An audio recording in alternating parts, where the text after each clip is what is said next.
Good evening sir. बोलिए स्नेहा जी। Sir, हमने आपके भाषण में संस्थापक सदस्य के बारे में सुना है। तो मेरा क्वेश्चन ये है कि संस्थापक सदस्य बनने के लिए किन विशेषताओं का होना जरूरी है और इससे क्या फायदा होगा? संस्थापक सदस्यों के बारे में जो आपने सुना है वो परिकल्पना जनसुराज की सोच से जुड़ा हुआ है कि बिहार में एक नए दल, एक नए विकल्प की जरूरत है। ऐसा मानने वाले लोगों की संख्या बहुत बड़ी है, जो ऐसा समझते हैं कि जो बिहार में व्यवस्था है इसको सुधारने के लिए एक नया दल होना चाहिए, नया विकल्प होना चाहिए। लेकिन उन लोगों को ये नहीं पता है कि आगे क्या करें, कैसे आगे बढ़ें, राजनीति में कैसे आए, कैसे हम उस व्यवस्था का हिस्सा हो सकते हैं।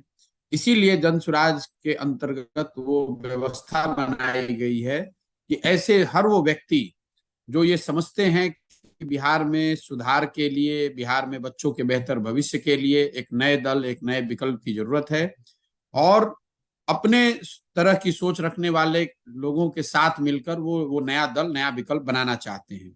ऐसे लोगों को पदयात्रा के माध्यम से, पदयात्रा के दौरान या दूसरे अन्य तरीकों से भी जनसुराज से जोड़ने का प्रयास किया जाता है। वो इसलिए कि जब ये दल बने तो वो दल किसी व्यक्ति का या किसी परिवार का या किसी जाति विशेष का दल ना बन जाए, वो दल प्रशांत किशोर का ना बन जाए।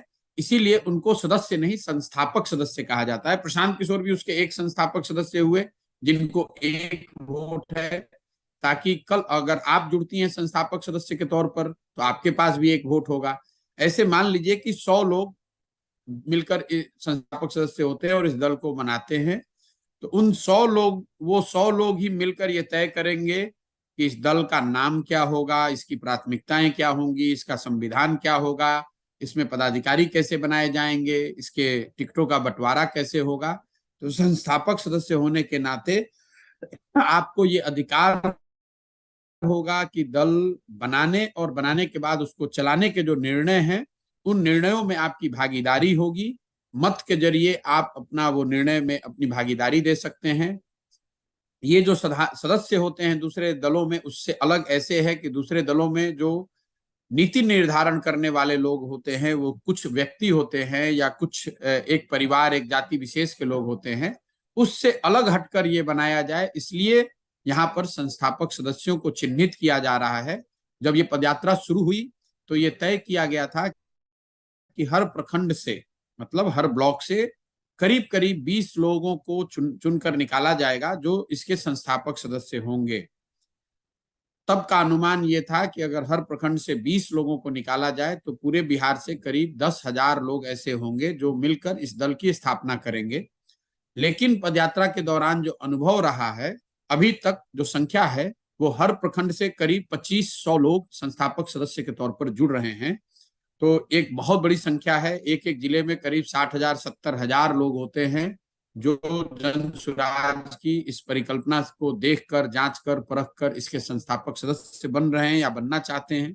और वो लोग चाहते हैं कि बिहार में एक नया दल बने और बनाने वालों में उनकी पहचान हो, उनकी भूमिका हो, तो वो अपने आप को संस्थापक सदस्य के तौर पर इस व्यवस्था से जोड़ते हैं।